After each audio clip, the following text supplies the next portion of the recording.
Okay, thank you. Glad you're here. So my name's Gene Tracy. I'm director of the Center for Liberal Arts. Welcome to our first event for spring 2018 in the Call 300 Visitor Series. My job is just to welcome you and kind of frame things, provide a little context, and then get out of the way as quickly as possible. So as the slides behind me say, if you've been taking a look at them, Call 300 aims to lift us out of our familiar surroundings.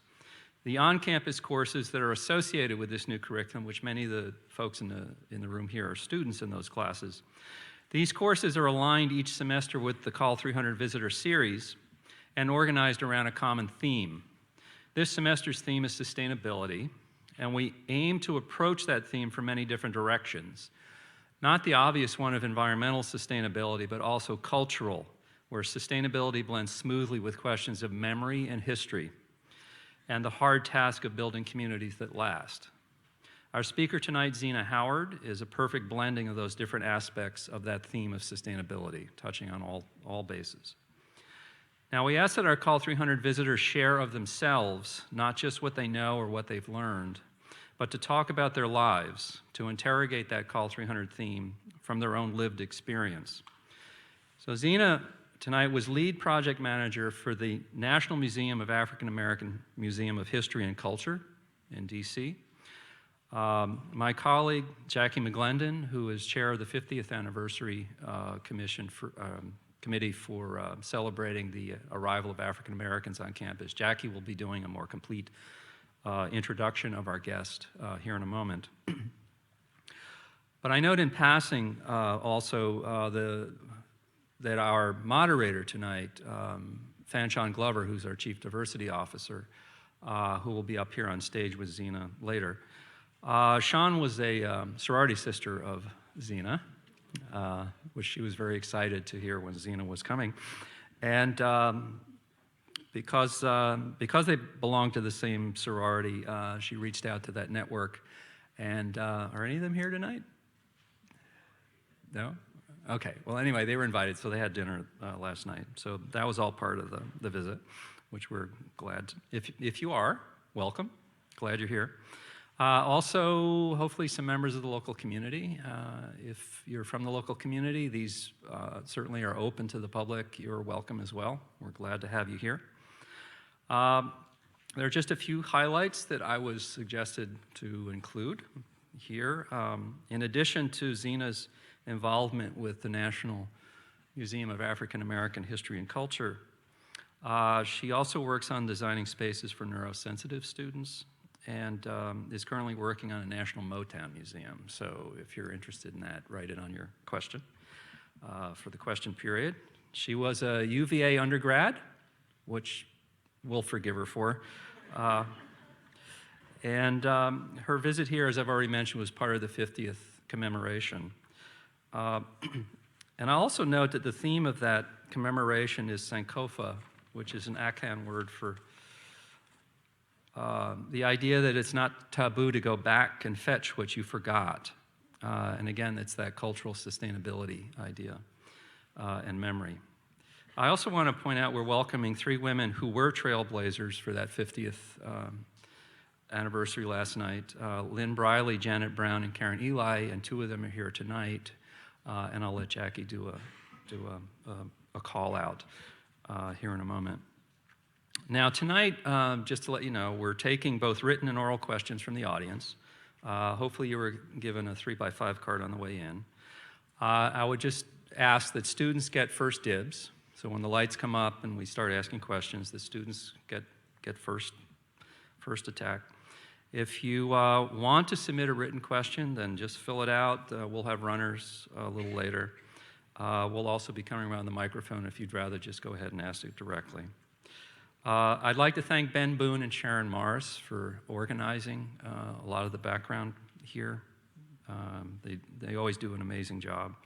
And lastly, I'd like to personally thank the 50th Anniversary Committee for all their work on this project of helping us make William & Mary a more inclusive and welcoming place so we can better live up to our ideals as a place of universal learning, as called for in our charter. So also after the event itself, we're having a reception for our guest, and that is up the stairs, out the back, across the hall into Tidewater A. If you would just like to meet them and follow up on a question and so forth, more than welcome. So let me introduce Jackie here, who will come up and do a more formal introduction. Thank you.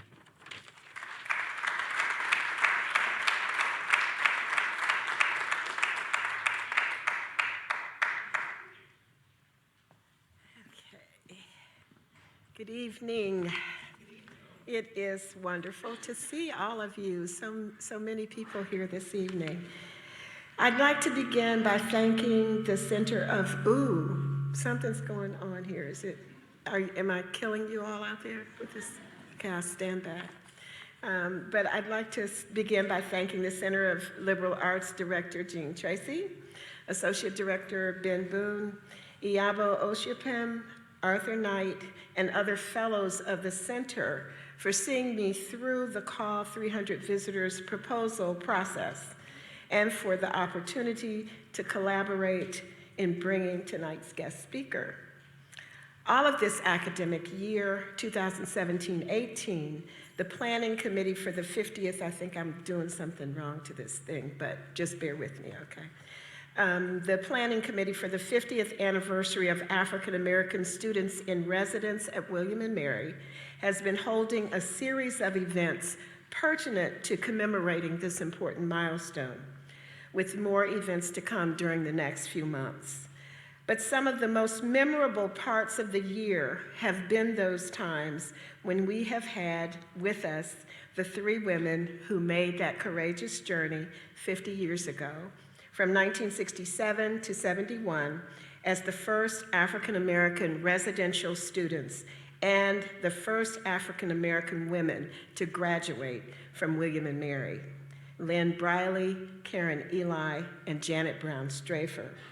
Tonight, two of the three women are in attendance, as Jean mentioned, Lynn Briley and Janet Brown Strafer. So would you please stand so that we can acknowledge and applaud you?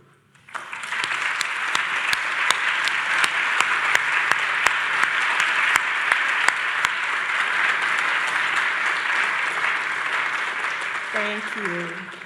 And I want to remind you about the reception afterward, because I don't want to end my introduction of the guest speaker reminding you about the reception. So I'm reminding you that there's a reception at the end of everything. So this evening's speaker, Zena Howard, is a principal, shareholder, and managing director of the North Carolina practice of global architecture and design firm Perkins & Will. An award-winning architect, strategist, mentor, and team builder, Zena is known for her success leading visionary, complex, and culturally significant projects. These achievements include the Smithsonian Institution's National Museum of African American History and Culture on the National Mall in Washington, D.C.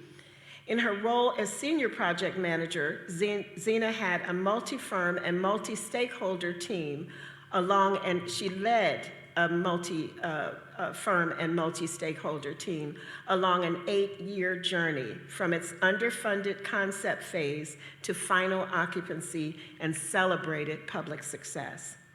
Other noteworthy projects include the International Civil Rights Center and Museum in Greensboro, North Carolina, the Durham County Human Services Complex in Durham, North Carolina, several Durham County public libraries, and the District of Columbia, Anacostia, and Tinley Friendship Neighborhood Libraries in Washington, D.C. Through her work with private and public institutions, Zena engages disenfranchised stakeholders, unites disparate parties, and infuses culture meaning into all her projects. Her leadership embraces cross-disciplinary collaboration as an essential tool for success, integrating a broad range of experiences and specialized knowledge such as urban design, public policy, history, economics, and anthropology into the architectural process. Her current work includes the much anticipated, as Jean mentioned earlier, the much anticipated expansion of the Motown Museum in Detroit, Michigan, a project that commemorates the history and continuing legacy of Berry Gordy and Motown's unique artists and internationally recognized sound. In Los Angeles, Zena is spearheading the effort to create a new Black Los Angeles monument and outdoor art museum on Crenshaw Boulevard, an iconic city street. Zena is a founding member of Perkins and Will's Global Diversity and Inclusion Council. By example and through direct action and mentoring, she is an advocate of diversity within the architecture profession, a field where minority and women professionals are historically underrepresented. A native of North Carolina, Zena earned her undergraduate degree, as you heard Boo hiss, in architecture from the University of Virginia. She is a LEED accredited professional, a fellow of the American Institute of Architects, a member of the National Organization of Minority Architects, and a member of the National Council of Architectural Registration Boards. She is an associate professor of architecture at North Carolina State University's College of Design and currently serves on the Architecture Schools Advisory Board. Zena is a member of the University of Virginia Alumni Association's Board of Managers and has lectured at numerous institutions. She has served on the North Carolina State Capital Foundation Board and is a member of Delta Sigma Theta, Inc. Public Service Sorority. Please join me in welcoming Zena Howard.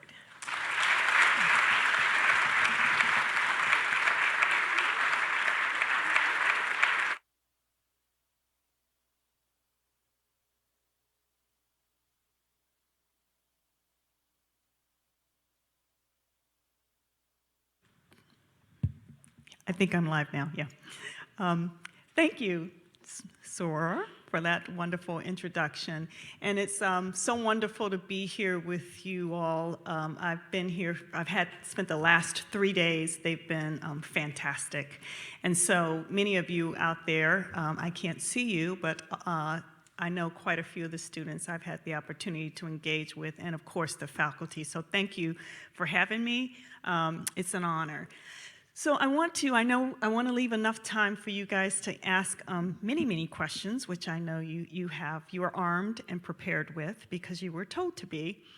So hopefully you are obliged. But what I want to do is talk through share a little bit with you about my background, and then really use this first part to show you some of the ways in which cultural has been infused into many projects. So 15 years ago, I really began this journey of looking at culture in the confines of just architectural building and certain typologies, such as museums and libraries. So clearly you'll see some examples of my work there and my team's work, and the collaborations that are so important to realize these significant projects. And that sense has sort of evolved more to the macro scale, the urban landscape. So you'll see some of those, some examples of how, sort of evolving culture in a manner that sustains history and memories of people, places, and institutions is critical. So I'm going to go back a little bit here. So the first started with the statement here that throughout history, really cultural destinations and cultural facilities have been some of the most important environments. So I shared with you that I became a co-leader in the cultural practice of our firm about 15 years ago, but we began to develop 9 tenets, and I'm going to just go through these quickly. The first one is that culture and cultural design needs to strengthen connections between people. This is just a photograph where we had the groundbreaking ceremony for our Emancipation Park project in Houston, Texas, which actually opened on Juneteenth, and most of you know what Juneteenth is, last year, so we're happy with that project.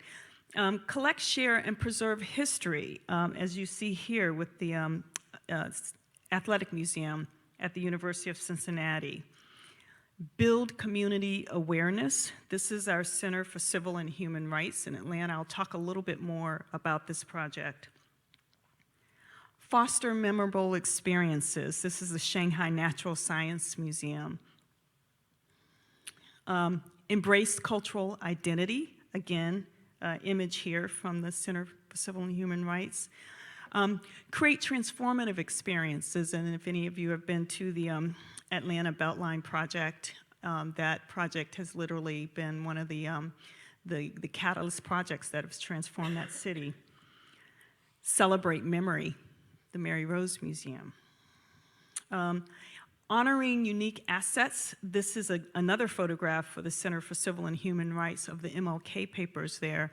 And those really are unique assets. You don't even find these papers in the new Smithsonian Museum for African American History and Culture. Nurture knowledge creation.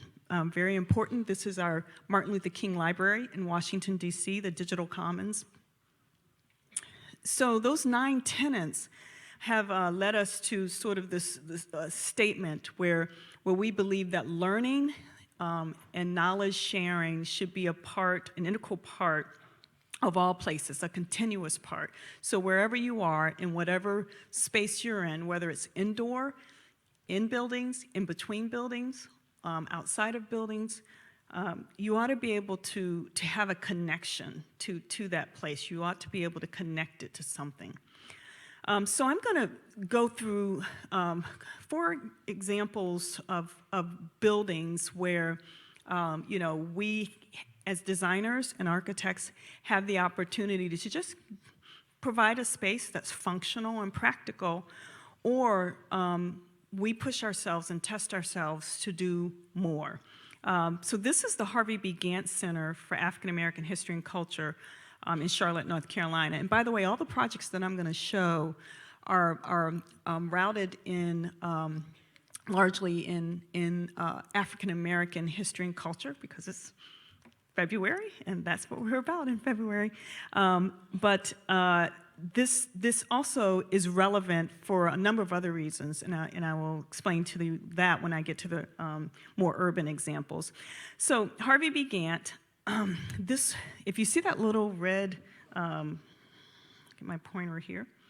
If you see the little red site here, that was a site that was really what was a remnant site. So this institution had been searching for a location for their museum for years, working with the city. The city said, well, we've got this massive tower that we're going to build across the street. So there's a truck ramp that goes underneath a sliver of a site. The site is 400 feet long by only less than 50 feet wide. And so they said, perhaps you can have that site. Our client said, wow, it's something that we can't imagine how we can develop a site of that, of those proportions. We thought it was an opportunity because it was located in sort of the central business district. So here, how do we draw inspiration to recognize on a sort of sliver site this community in terms of history and culture for African Americans? Well, we drew our inspiration from a number of things.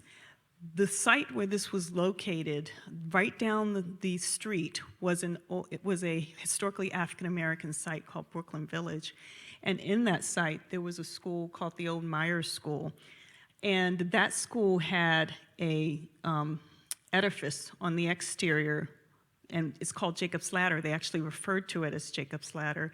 And it was used by African Americans when they graduated. So this was a graduation picture. And that area of North Carolina, the western part of North Carolina, was really the only area in Brooklyn, the Brooklyn neighborhood, where there was a progressive, intact community. And so all of this that you see here, African American owned their own businesses and banks, was destroyed as a result of a highway that was built to come through. So we took our cues from that, looking at Jacob's Ladder, how strong that and how much that meant to the community, and we were able to ascertain this through our deep engagement with this community. We also looked at quilting patterns and looked at the patterns, quilting patterns for Jacob's Ladder that was, back in the early days of African Americans coming to this country, and the Underground Railroad and the Freedom Rides. So we sort of looked at marrying those two concepts of Jacob's Ladder and quilting, and came up with an expression for the building that it can be tied back to this uplifting move of Jacob's Ladder and varying different the skin of the building with different metal panel systems, and even at night on the backside of the building, taking that concept further. This is actually what you call a zero lot line, meaning that a building can be built right up against the back of it, but we wanted to take effort to make sure that the backside of the building was treated fairly. This is a photograph from that highway that destroyed the neighborhood, and you can see it sitting in its context of the city of Charlotte. Now, I will tell you today, there's actually a building that's going to be built right in front of this, so the view from the highway won't be too long, but we're enjoying it while it lasts. So that's one example. Moving on to, so that was a brand new building. Moving on to a situation where the building itself is an artifact, right? And so the International Civil Rights Center and Museum in Greensboro, the clients, this was the original building, the Woolworths building, where 4 students from A&T University, North Carolina A&T University, on February 1st, 1960, walked into a lunch counter and sat and asked to be served. And that was the catalyst for what we know across the country during that time as a sit-in movement. That building was restored back. We treated it as original artifact. But here's the message about sustainability. It was great to sustain and restore that asset, but what was most important about working on this project and this building is capturing the oral histories and stories of the people that were still alive, back in 1960, that lived and were a part of this movement, recreating those stories. And then years later, this was taken right when we opened the building. These are the 4 gentlemen when we opened that project, and all 4 of them are not alive today. So the importance of being able to capture that history, get those old stories, and remember the people that were important to those critical movements in our country. I'll move on to the National Center for Civil and Human Rights. This is in Atlanta, Georgia. So this diagram here is a space for action, and this becomes really critical. There are times when people need to come together in large numbers, and so we were inspired by what happens when you create spaces such as the National Mall and such as international spaces that allow people to gather. We were also inspired by what happens when people are connected, when they're united, when they're linking hands, and that sort of movement and shape that happens when they're joined and united. And appropriately, so these are kind of historical, a couple of these photographs, but at the same time, when we were thinking about this project, this was an article that actually Phil Freelon from our firm was on an airplane and happened to see, again, people united and embracing. So we took that idea and developed a move on the site. This is at the Coca-Cola Center. If anybody's been in Atlanta, you know where that is. And just kind of conceived of the building as just two very simple moves, two slabs kind of curving together, embracing each other. And you can see the final photography there. But the most important thing about a space for action, one thing I should say about the skin, is that we wanted the skin to be varied, again, the coloration to represent not a monolithic slab of something, but a number of parts coming together to form a whole. And the beauty of this final result is that this really does and still is a space for action. These are some photographs of significant events where people have, the building really serves as an icon to come together. And we're coming up on the anniversary of the Women's March that was a year ago. And this is a photograph that was taken at that time. So this is, again, in our minds, the beauty as a designer is seeing people use these spaces in ways that beyond the ways that you might have anticipated, right? So they define what's important to them and begin to use it in that way. I'll briefly go through the National Museum of African American History and Culture. This is the fourth project that's built on the mall. Most of you are aware of this one. So very important location, obviously. This is, the red marks the spot here, not just because it's the Delta color, but it's marking the spot. This project, we knew when we started the design, actually the programming of this project, which is where we began to visualize how the project might constitute itself prior to doing design work. We knew that the site was contextually very sensitive, just all around, given its location with the White House here to the north, most people know, and the remaining of the mall down the east.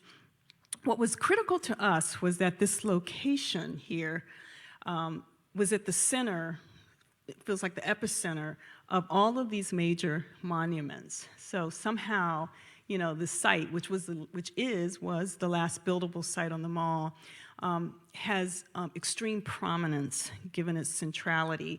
So, you have the White House. At the time, the MLK Memorial was not yet built, but we knew that that was the site for it. You have Lincoln and Jefferson and the Capitol, and prominent buildings in the Federal Triangle, which is here to the north. So we thought about how to draw inspiration, and I've been, even today or yesterday, I was talking to classes, and everybody asked, well, how do you draw that? It feels, how do you determine how you're going to express the culture of a people that is hundreds and hundreds of years old and still, redefining itself, and so it starts with us sort of collaborating, coming together. This was a team of 4 architects, many other consultants, so there's 31 other consultants. So we came together shortly after, I think I mentioned we were awarded the International Design Competition. We were notified that we were selected as one of 6 firms to compete for this project in December of 2008. So in January of 2009, we sort of came together and in a charrette, sort of a work, which we, as designers, we call a working session, where people just collaborate with ideas and just share. It's a lot of talking and also bringing images that inspire. They can be images of existing buildings or precedents or just something that inspires. These were some of the images that we came to that charrette with, and this particular one was brought to the table.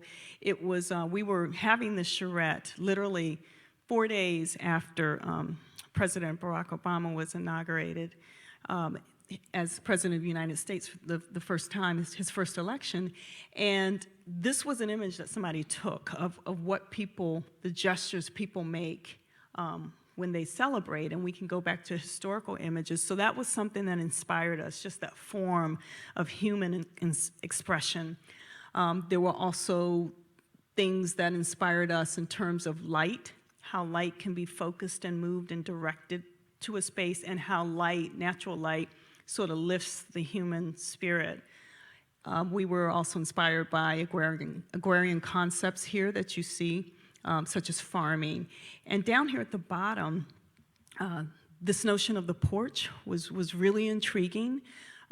We recognize that in southern parts of America, for African Americans, the porch was something that was really a space that was used quite frequently and intensely and in a varied number of uses to celebrate our community and culture and just neighborhood activity, and it really did help. It really was an extension of the indoor living space. But one of the most prominent features here that I'm showing all the way to your right is a element that one of the lead designers, David Ajay, brought to the table, who is based out of London, but is also West African, and it's called a Kerry Audit. And that is an element that is used in West African art and architecture. And the thing that is most important is that the Kerry Audit, it has what we traditionally know when we think of a column or an architectural element. It has a traditional base and a capital and some kind of crowning element.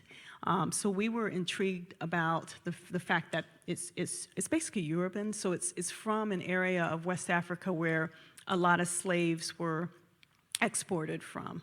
So we were intrigued by this sort of tripartite form on the top of the head of the Kerry Audit. And so that was the form. We thought a lot about that. Then we thought about texture and what could the building be and how could it represent. And for that, we looked back to the southern parts of the United States in areas like New Orleans and Charleston and Savannah, Georgia, to the ironwork that was done. A lot of this intricate ironwork was done by African American craftsmen. And that was another story that, some know, but we thought needed to be elevated and daylighted a bit. So in addition, this ironwork, it's very beautiful to look at with the leaves and the grapes and so forth. But it also has a very practical aspect of providing shade. So we looked at, again, we're designing, and I strongly believe that buildings need to be of their place and of their time. In other words, you don't go, a lot of people ask, why didn't we put limestone neoclassical buildings, building on that mall, and that's not what we're called as designers to do. We're called to, really honor the time that we're in and be forward-looking. So we looked at how we can do a pattern that you guys are pretty familiar with at this point to extract and interpret that pattern in a modern way. And this is sort of the result from the inside. Again, you can see how the corona, it modulates light like we love it. Natural and artificial light just sort of moves and dapples through the space. But beyond that, from the exterior, the building looks different at different times of day. Sometimes in bright sunlight, you get a brassy, sort of appearance, more golden. Sometimes, this is in artificial light, but sometimes on an overcast day, the building goes dark. And I think Lonnie Bunch, the executive director, says has this dark presence. So we love that. We love that it just changes in many different environments. And this is, most people recognize this because this is a postage stamp. But this is kind of how the building looks when it's lit all the way around at night. Again, having that level of transparency. One of the things that this building does do, the corona form and the angles, really respect its context. This angle is actually the tilt of the exact, I'll go back one slide. the exact capstone of the Washington Monument. So we knew the building would be distinct, but it had to be very respectful of this, this wonderful, monument or national mall that we have. I'll talk a little bit about the porch. I already mentioned how precious it means. For me personally, I did just about everything on the porch. So I had 4 siblings, so I got my hair braided. We had to, shuck corn, peas, everything. My mom said, go to the porch, do it. So that was pretty important to us. The other thing that is important is this, as you enter beneath the porch, moving past water was pretty critical, and water itself in this building, because that is the way that many African Americans came to this country. But we wanted to make a point with water in this instance. This is very still water here, and this is moving water. It actually moves over certain key quotes, and that was for us, it symbolizes the fact that there were themes in all history, and clearly, certainly in African American history, that occurred at the same time. It was never one or nothing. So at the same time that there were enslaved people, there were freed people. At the same time, there's war, there's peace. So these themes that occur at the same time is something that you kind of see, if I had more time, through the design of the building as well. Other elements, the porch, we deliberately separated it from the corona structure itself to stand strong and fast. And that's a final photography of how you can see them both kind of acting and working together. This was also taken on the day a year ago on the Women's March, again, becoming a place that is iconic enough that people feel comfortable coming to express themselves in a basic right that we have for expression here. So those are buildings, right? So that's kind of, I said, up to now, thinking about how architects and design and those of us that are tasked with the creation and crafting and sculpting of our environment, that's kind of thinking about buildings and their immediate context. So we began to move beyond the 4 walls of architecture and thinking about the macro environment. And this really does involve collaboration, with urban designers, with planners, with developers, with your policymakers and so forth in order to do this. So I want to just go through a couple of those projects so you can see how, again, we can drill down in this a little bit more. So this is Remembering Sycamore Hill. This is historic Greenville, North Carolina. And this is actually a historic image. So Sycamore Hill, you can see, I'll move to the next slide, was a community. This is the homes. But the signature element of that community was their church. It was an iconic church that stood right there on the corner. And for them, it symbolized really structure and progress. Everyone in that community was almost like, had to, as a mandate, go to this church, and most of the people that went to that church ended up achieving great higher levels of education and success. So they were very, very proud of their community. So through deep engagement with this community, we understood what was critical to them. This is urban renewal. So the community was wiped out, and also the church fell later on. They were able to save the church, actually, for a while. The community fought, but then it fell shortly thereafter as a result of arson. So we were brought in to look at how we're working with our landscape partners to develop this as a real asset to the city, a wonderful community park, an outdoor destination. But when it came to that corner, everyone was scratching their head, like, what do we do? You know, it's a sacred place. So what we decided to do, again, was go into and partner and understand the stories and what was important to this community and what they told us clearly. Pride, there were things that came out. They talked about, you know, the spirituality, music and structure. I mean, we talked to all people, even African Americans, Asian Americans, Caucasians. People talked about on Sunday after, you know, late morning, early afternoon, walking by that church and hearing music, you know, just pouring out of and just kind of standing there. Everybody remembered the music, so that was important. And also that history, that prominence that I talked about was very, very important to this community. So we kind of took these notions of, played with the idea of musical notation and how music is certainly freedom, but it always has a structure, right? So music within a structure. We also knew there were 22 founders that were really, really important and that was celebrated, and most of them were women, by the way.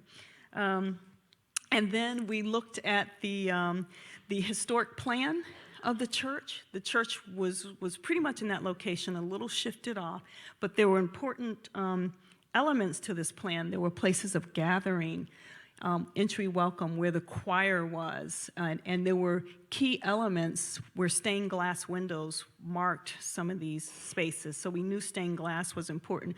We also knew that the church, way back in its origins, used to baptize down the river. So we looked at how we can, you know, memorialize those key spaces. This is obviously sketches on the boards.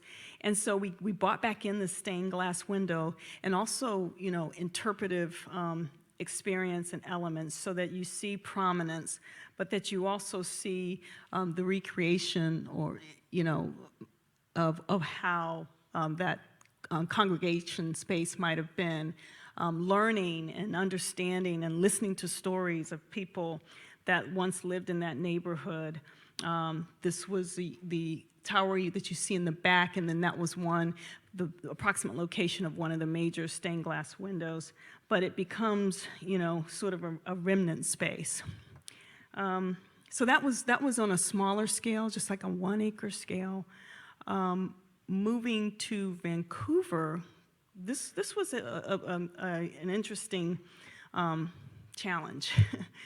How many of you have been to Vancouver? All right, so a good number of you, so you know it's a wonderful city. It's progressive. The people there are very progressive. And one thing that's great about Vancouver is that they sort of had to claim the fame of not routing their infrastructure, their viaducts, they call it there, which is their highway system, through their city. You know, they say, well, we're different from the States. You know, you guys just ripped highways through your cities. We were careful and put ours gently on the edge of the Northeast Falls Creek. But that wasn't altogether the case. This is our study area. There's about 5 acre development there called Hogan's Alley, and this was an area that that's the historic map. It was the only area. Vancouver has an extremely small African Canadian population. It's 1%. And back then, it was only like 700 people.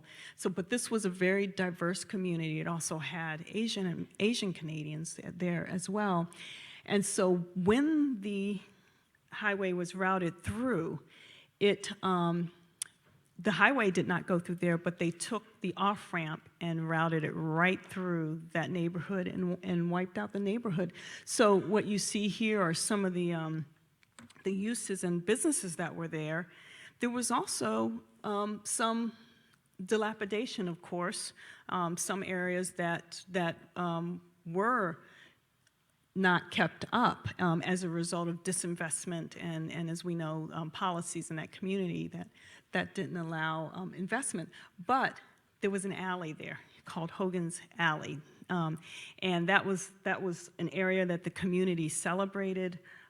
This is some of the wonderful businesses that were there in contrast to the more slum areas that were there.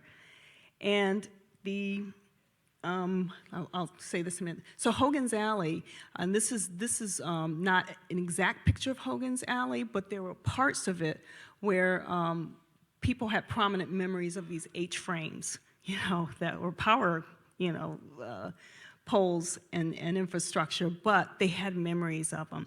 So we looked at that, and in engagement with this community, we looked at several themes that they thought were important to us. We were able to sort of cull this down into 5 prevailing themes: passages in storytelling, places for connection, and we came up with sort of a vision statement about porches, passages, and thresholds, the in-between spaces. They talked a lot about that, not necessarily the spaces within a building. And so our vision was to restore Hogan's Alley in an organic way, bring back that narrow fabric of those, fine grain of the urban environment of 25 feet. And remember images of what they liked. They liked spontaneous interaction. They liked their craft of what they did, urban farming, all these things spilling out onto the street, not a development that had pristine curtain wall or, that everything was placed gently behind glass. They just wanted to be organic and alive and gritty and vibrant. So currently this is an artist's kind of conceptualized rendition of how that might happen, has a cultural center anchored there, bringing back the porter's train, because a lot of people in that community work for the railroads, so the symbolism of the train was very, very important. Looking at how we might interpret those H-frames coming across again over these housing units. And this also, one thing I need to comment about policy here, this community advocated and is advocating for a land trust. And they are partnered very closely with the city. The city of Vancouver is on their side. Never, ever have I seen a city, and Canada hasn't either, that really issued a formal apology. First of all, which I don't think it could happen here, but I doubt it. And they also included in their development plan of this entire area a statement about reconciliation and cultural redress. That has never happened before. So this was just approved 2 weeks ago. And so it's really a fantastic achievement for that community. The last thing I want to talk about, this is sort of the last project, is Charlotte's Brooklyn Village in Charlotte, North Carolina, not far from here, because that's really coming in and reshaping the core of a major American city. This goes back to the building that I told you guys about. So we did the design of the building, the sliver building with the weaving pattern, years before this project just emerged. And this is a redevelopment of the community that was lost, that was destroyed by that highway. It was the most prominent and affluent, back in those days, African-American neighborhood in North Carolina. African Americans owned their own banks. This was a photograph taken in front of the funeral home that was very prominent. It was just finally just owning something on a large scale. There were churches, as you see there, the Grace AME Zion Church. The Second Ward High School was their claim to fame. That was the only high school that African Americans can actually go to and come out. And that was predominantly owned and run by African Americans. So that neighborhood was destroyed in 1960 and 1968. And then the level of destruction was significant. Over 1,500 structures and over 1,000 households and over 200 businesses that were taken out. So what we did in deep research here with this community is that we looked and plotted the historic streets and maps. And what we did realize is that there was a street called Myers Street that sort of was a major street that connected the entire neighborhood. We looked at all of the historic businesses that were owned, that were in the area, that are no longer there. And our vision is sort of reinterpreting and putting in what we call Myers Passage in a very large pedestrian walk with kiosk and displays and an activity that will tell the story of all of those businesses and communities and homeowners that were once there, anchored by a 2-acre park. The developer in this case is a national developer called Peoples Construction, Don Peoples. He's the largest African-American owned developer in the country. And Don Peoples also has a heart for these communities, so he is actually, as part of this development, funding the Second Ward High School to actually program and activate the site. So, and they will be located in the community building that will sit on this site. Also beginning to think about how at every level, the public spaces outside of buildings, in between buildings, and at the ground level of buildings, allowing these businesses to come in, mandating that they somehow provide an interpretive experience and somehow honor a business that was there before them. And so finally, this is our sketches about recalling those churches, the stained glass edifices that were once lost, and some of the mapping of the historic context. So that is sort of a look-see of where we're going in the future into the urban environment coming out of the buildings. So thank you.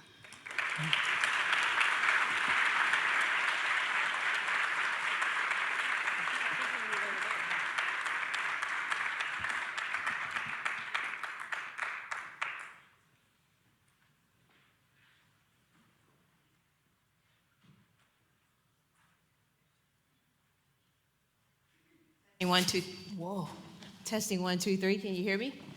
Wonderful. We have reached the point. Yeah. You're testing too. You're good. Okay. We've reached the point in the evening where we will transition to questions and answers. If you would like, you may write your question on the note card provided, and a CLA fellow will collect it from you. We'll also be passing around the microphone for live questions. Does everyone have a note card? Does anyone have completed note cards that you already have written your question on? If you just raise your hand and someone will come and pick them up. Anyone already have a question? Just raise your hand and someone will pick up your card. As a reminder, we are going to try to take students' questions first, and then I will open it up to faculty and community members. But I do want to make sure our students have an opportunity to ask questions. Okay, those are all the groundworks. We are so happy that you're here at William & Mary, and this has been, I've learned so much. And the best part about it for me is, thank you.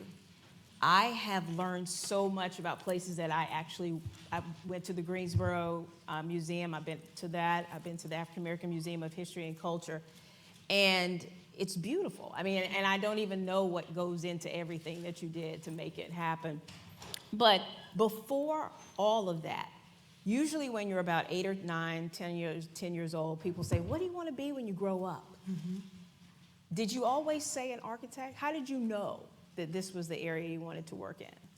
Yeah, that's a good question. No, I did not always know that I wanted to be an architect. And I think, I'm a child that was kind of born in the 60s and grew up in the 70s around 8 or 9 years old. Mm-hmm. So there were no role models for me. I didn't know an architect, and my family didn't really know of architecture. I think I mentioned to some of the students earlier, many people were aware of more dominant areas such as engineering and law degree or doctors and policemen and all this, but not really an architect. It's a small profession to begin with. Architecture is very small. There's only about 110,000 architects in the United States, so it's a small profession.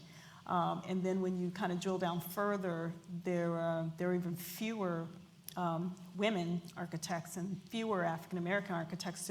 Today there's about 2,000 African American architects, and then when you drill down to African American female architects, that's a little less than 400 in the United States today. So it's not like anyone could point me to what it was, and so I actually I always drew, and my parents knew I had a love for that. I also lived in several different places, and I kind of we were living in a suburb around 8 or 9 of Syracuse, New York, and people were, I'm sorry. Somebody's trying to get in. Okay. You know, so in that suburb, it was a booming suburb of Syracuse, but we would go to the weekends in the city of Syracuse to church. So the different types of environments was intriguing to me, and the fast pace of construction. I just remember our own community just being transformed overnight with just cookie cutter, suburban type, stuff going up around. So I knew I wanted to be impacted. So how I found out, and people always ask me this, so I have to clarify, Mike Brady of the Brady Bunch. Back when I was growing up, we didn't watch TV often. We had one TV in the house, and we had TV time. And so that was a couple times a week when my parents allowed that. And so we had to pick shows that we wanted to watch, and then the television came on when that show came on, and the television went off when that show went off, and you went back to doing your homework or whatever.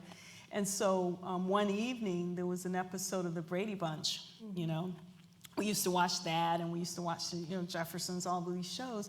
This episode of the Brady Bunch, Mike Brady on that show was an architect. And the one episode, I think I mentioned to somebody, it was quite dramatic, where he grabs drawings and runs out to the construction site to try to save a building from falling. Now that doesn't really happen that way, but back then I didn't know it. But that's when I kind of heard the word for the first time. And from that point on, then the adults in my life were able to point me into the right direction. But I never ever saw an architect before I got to college. Wow. So, yeah. Wow. One of the things that dawned on me as you were going through the slides, how do you feel when you hear people express how going to the museum actually made them feel? To know that you are part of that. Do you think about that when you're designing it? Like, what do you want people to walk away from? What do you want people to think? And then when you hear it after you've completed the building and people are there's still people waiting to get into the Museum of History and Culture. How many people have been there? Raise your hand if you've already been to the, okay, wonderful. Yeah. And you've heard those kinds of things. So do you hear that in your mind, or what do you want to hear people say when they leave your buildings? Yeah, so, we think about the emotive aspects of design. Right. We always are aware that certain things, there's certain things that are going to generate emotion in this type of museum work, period. You cannot go see an exhibit of Emmett Till and not feel something. That's just powerful. Yeah. So we know that there's going to be that. And so design is, the purpose of design, I believe, is not necessarily to decide on an emotion and then design in order to provoke that emotion. But it's just to kind of allow the platform where people feel comfortable expressing different emotions based on what they experience. So for me, when I hear what people say, sometimes it's completely a pleasant surprise. They have seen something or perceived something or come away with something that we never intended as designers, and that's beautiful. We welcome that. Well, I had other questions, but there are a lot of questions from our audience, so let me go there. You've talked about how cultures influence buildings and how you have seen your buildings influencing culture. But how have you seen your buildings influencing culture? Okay, how culture influences, oh, that's a good question. Yeah, I'd like to see the person who wrote that question. Take credit. Yeah, yeah. Oh, there it is. There she is. Oh, okay, yeah. So how has the inverse? How does culture influence buildings, and how does buildings influence culture? I think it dovetails back into a little bit of what I said earlier about, providing the platform. For instance, some of the images that I showed about the way people are using buildings now, the places for action, the way they come together and use buildings and environments to express themselves. I think we just allow that. So do buildings influence culture? That's a really great question. I think they do, but it's hard to prescribe exactly how that is, other than just to say that we should design to allow that, the spontaneity of culture to occur. Okay. How would the fine line between what you do? Let's go back to that one. I think. Okay. Let's go to another one. Okay. I would like to learn about constructing spaces for neurodiverse populations. This seems different than past history on more of a lived experience. How does the research for this project differ? So basically, I'd like to learn more about constructing spaces for neurodiverse populations. Oh, for neurodiversity. Neuro. Yeah, so it was great. I had a great interaction 2 days ago with the neurodiversity group here on campus, and I was just actually inspired by my meeting with them, because that, in my opinion, is something that is not, we all, there are trends and ups and downs, and we all in the 80s, when we understood we had to design for people with disabilities, the American Disabilities Act came out. We understood we had to have buildings be accessible. We understand now that we have to have buildings to be energy efficient and sustainable, because in the 70s we were afraid of an energy crisis and buttoned up buildings tighter than a coffin, and people got sick. And now we're understanding, and we're in a mode of climate impact, where we're experiencing unusual weather patterns. So now we're understanding that we have to design buildings to be resilient and withstand hurricanes and tornadoes and things that didn't happen in certain areas before. I think what, to me, the sort of uncharted territory is this area of neurodiversity and designing for neurosensitive or neuroatypical people, because when I talked about, I did a school for my first entree into this field. I did a school for the Motown Institute in Sewickley, Pennsylvania. And that's where I did a lot of research about this. And that's when what was considered new at that time. There were new treatments to treat students. This was strictly for students with some Asperger's, some variation of Asperger's symptoms. So anyway, the notion there of which was revolutionary, of not putting poor lights in that flicker all the time, and having it so that you have environments that understand the repetitive nature that these kids learn better in. All that was revolutionary. That has kind of, now that more people are affected by these issues, we have ADHD, it's just a broader range. We have kind of not given that enough attention. Right. We just really have not. And so that's what I was talking about with the neurodiversity committee here, as to how we as designers can elevate that discussion. And so that's the next frontier in my mind. Okay. based on your experiences, how would you suggest that we incorporate sustainable practices in our lives and in society? And sustainable practices, well, I hope that, environmental sustainability, most people are kind of incorporating. So I'm assuming that this is more towards the intangible aspects of sustainability. I think we are beginning to be more aware and have discussions about, people, for instance, I'll just say this, until this museum, let's use the museum as example, the National Museum of African American History and Culture, I myself had never seen the story of African Americans told fully and seamlessly.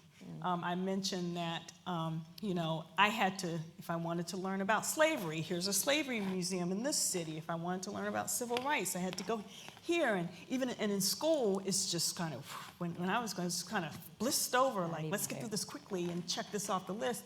So there was not even an education or a place to discuss or learn about my own culture. So that's not sustainable. Right. If I don't know, that's not sustaining anything.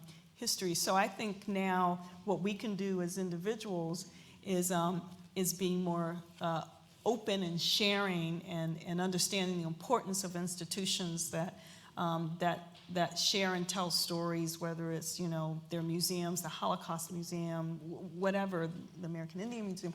All of these things are now people feel like that their stories can be told and they're not invisible. So I think that's the most important thing that we can do at this point.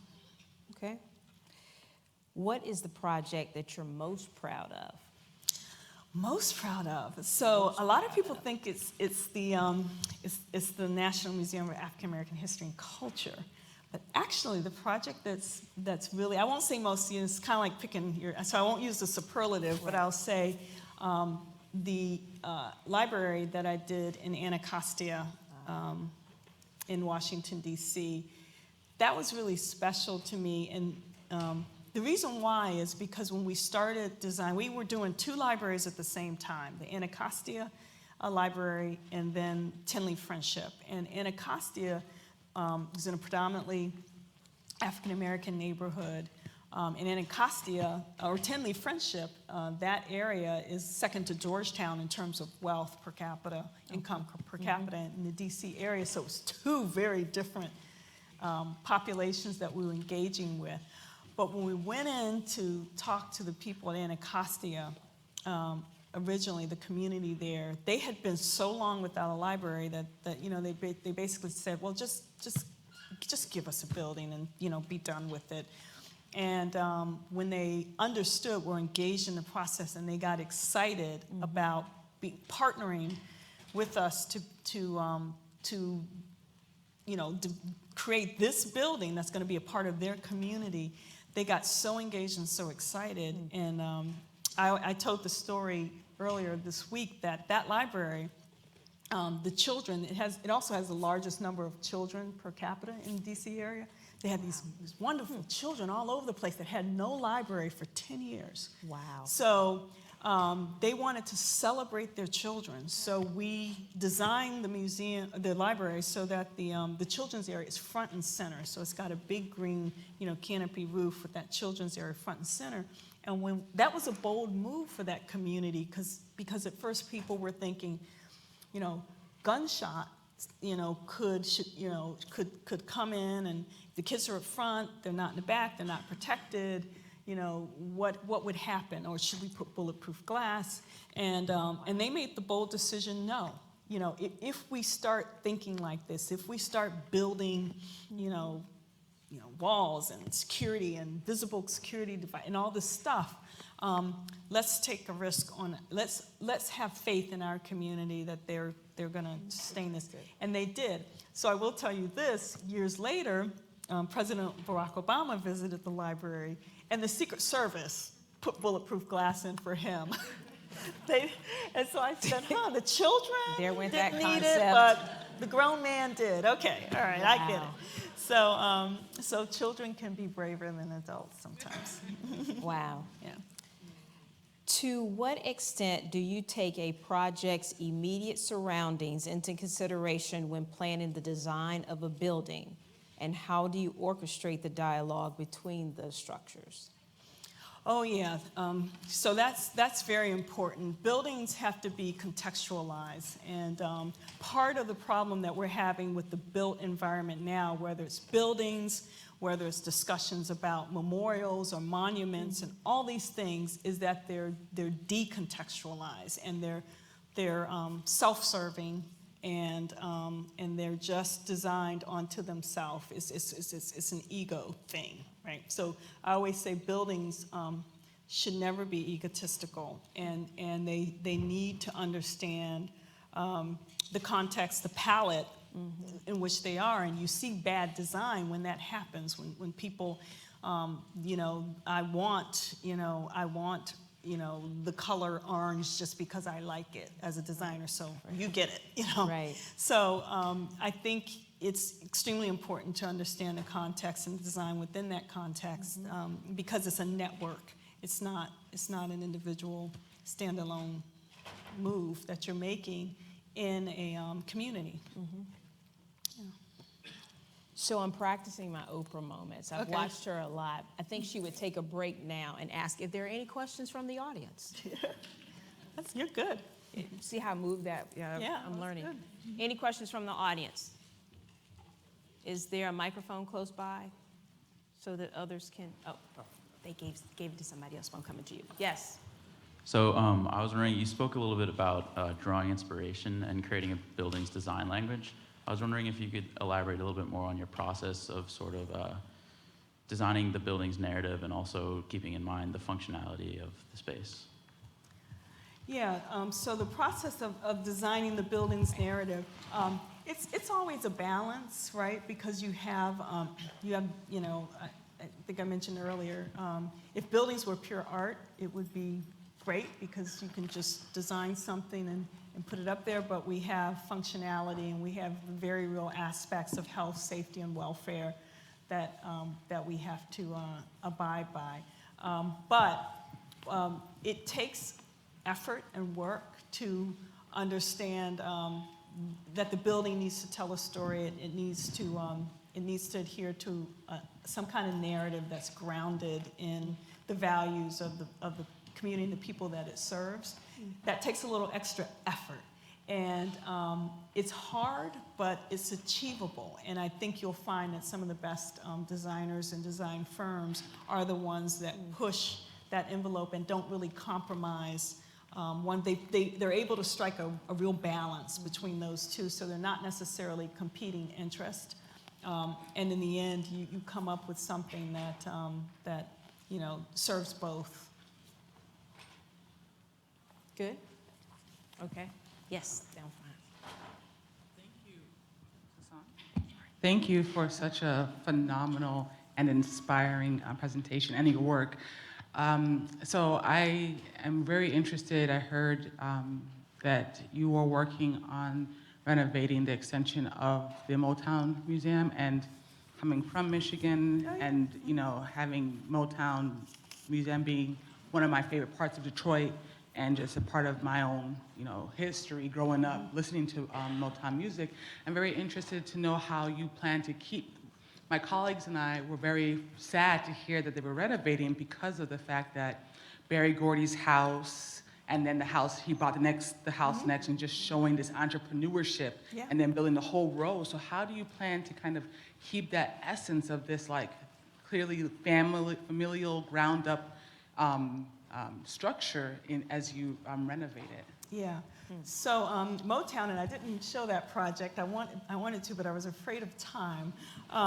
So now, just for the benefit of people that backtrack a little bit on the history, Motown was started in a little house called Hitsville.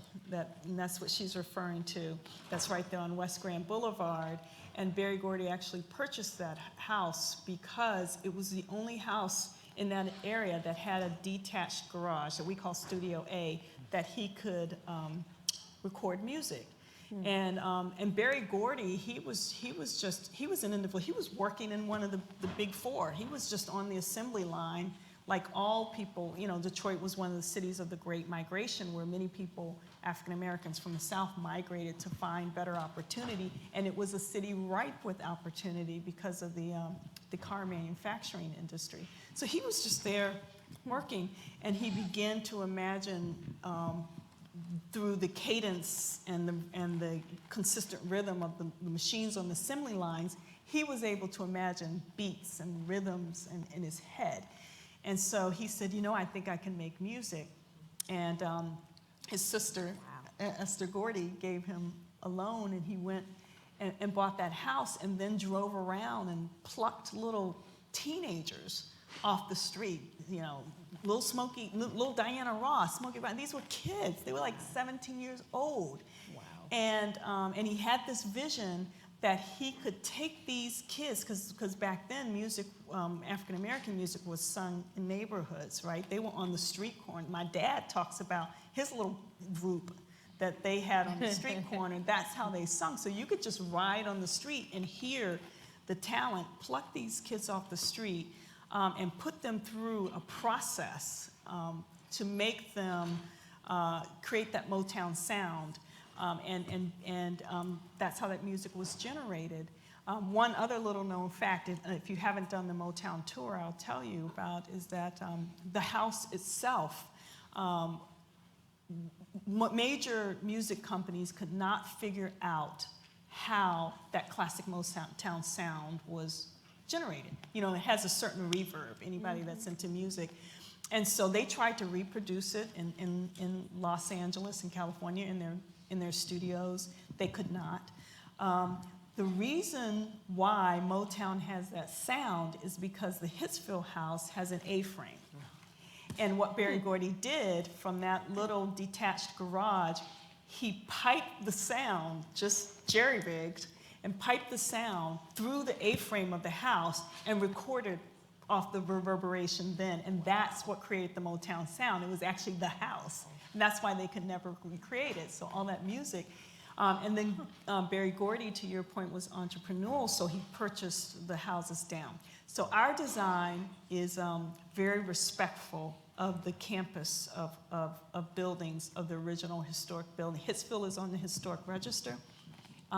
The other three buildings, and this is where you really have to partner with people that are funding and supporting the museum. It's actually going to be the Motown Institute. It's actually going to be for learning and educating students and children in the community. And then the expansion is going behind it. And that is a real contrast. Again, not mimicking anything about the historic. It is just this real beautiful contrast that draws upon the inspiration of the record labels, the 100 hits of the record labels. And I mentioned in the class that I was on earlier, we also took an iconic song, which was Marvin Gaye's "What's Going On," and did some sound mapping of that song and put a pattern behind the fins of the album covers. That's sort of a sub-rhythm. So I always say we gave the building a beat. So it has movement. We didn't want anything to be static because Motown was all about the movement and the sound. So so stay tuned. You there? Yes, in the top. Hi. So clearly we've learned how you put all this extreme great effort into preserving the importance of community and culture into your projects. But especially with these very high-profile architectural projects, a huge concern is gentrification and associated issues. So how do you ensure that these projects that are supposed to, embrace this importance of culture and community actually manage to reach the communities, especially low-income African-American communities, that they're supposed to speak to, rather than often upper-middle-class white communities that just find them trendy and whatnot? Yeah, that's an extremely important question, and there's never a meeting or an encounter that we don't try to address gentrification. There's no easy answer. What we know is what we do, and that's where these partnerships and alliances come into play. You know, like I said, even with Hogan's Alley, where they're getting a land trust to make sure that, that they have control over the way that Hogan's Alley site is developed. You know, it's a difficult situation. We do the best we can in terms of, you know, saying affordable housing. What does affordable and accessible to all mean? You know, we're at a critical point as all of these cities are going massive, you know, redevelopment everywhere. Just about every city, you can see tower cranes and change happening so fast, and we're at a huge risk of losing multiculturalism and also multi-generationalism. These young people coming out can barely afford to live in the city. And that's where you want people to live, because that's sustainable, it's walkable, it's so many reasons why we have to keep this level of diversity in the city. And gentrification, too much of it works against it. It's just driving up costs. So when people say, we're doing affordable housing, and the Brooklyn Village project that I reviewed with you started off, the city RFP said, okay, we want you to do X amount of housing units at, this gets a little technical, but 80% AMI, that's average mean income. That's what's affordable.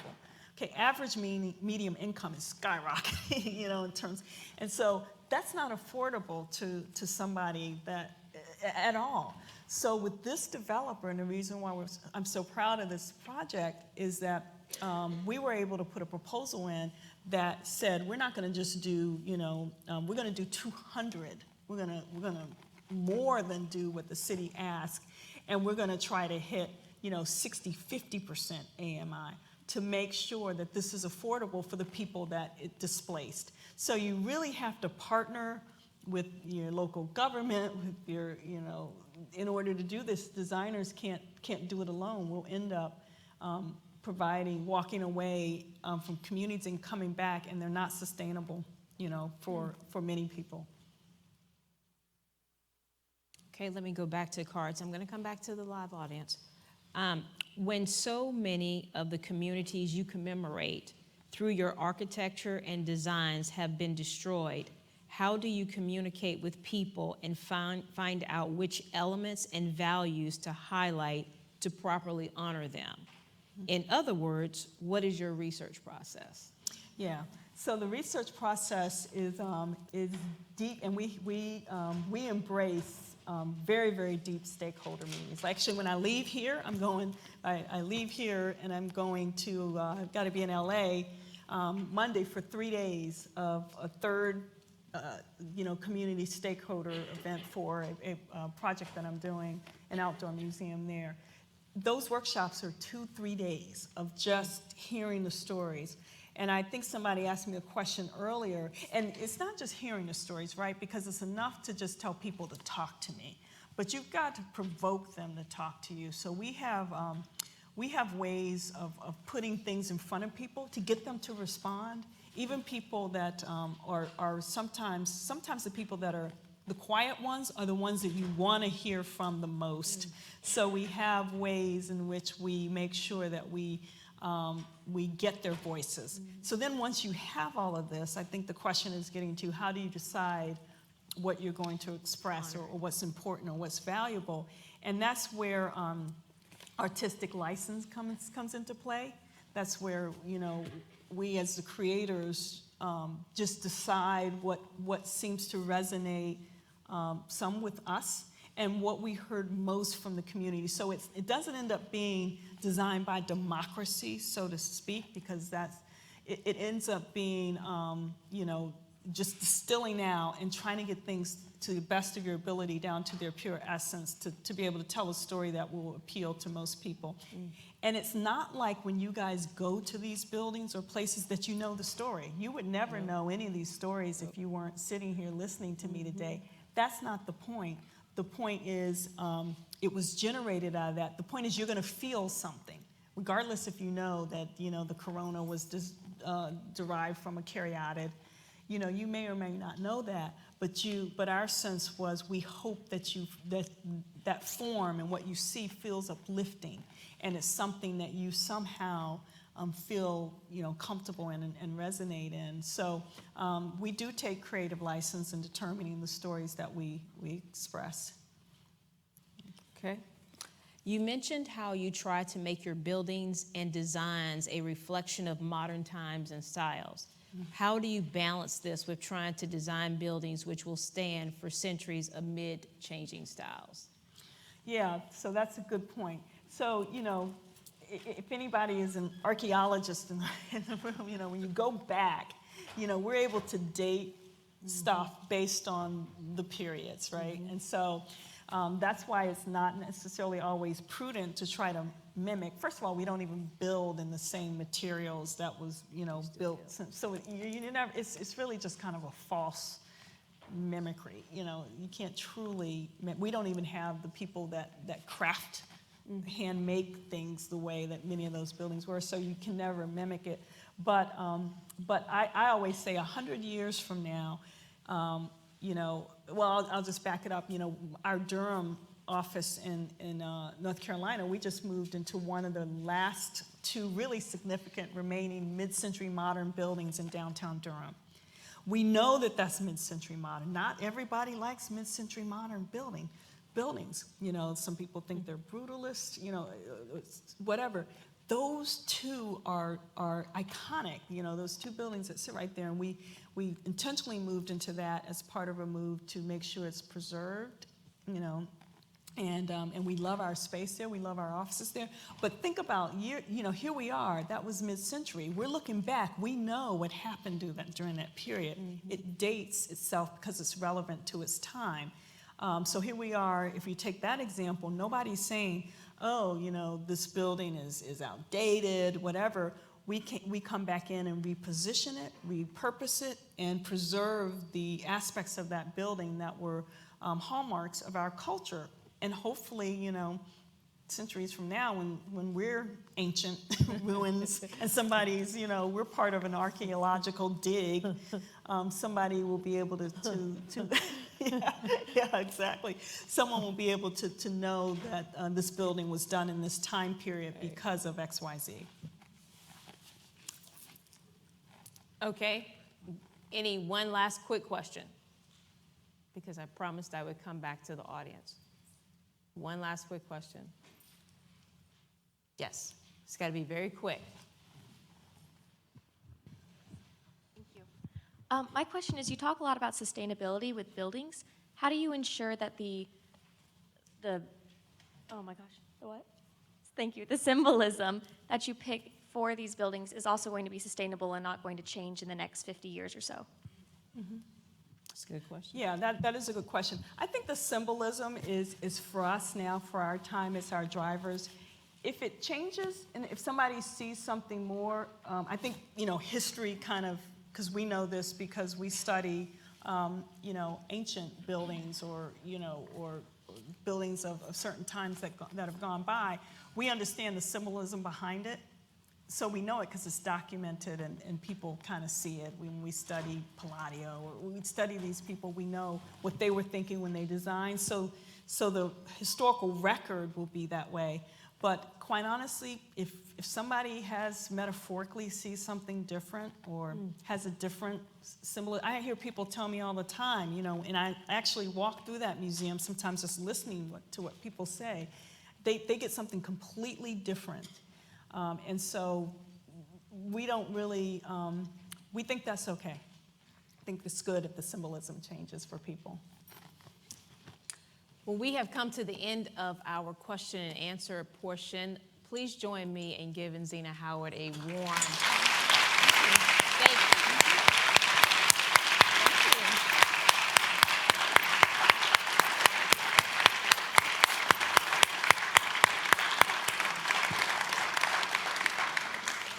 So you can have an opportunity to informally speak with Zena. There's a reception upstairs in the Tidewater room, so please join us for that.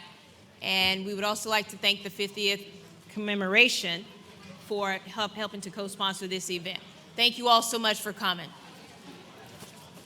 Thank you. Excellent moderator. Okay. Turn off your agenda now.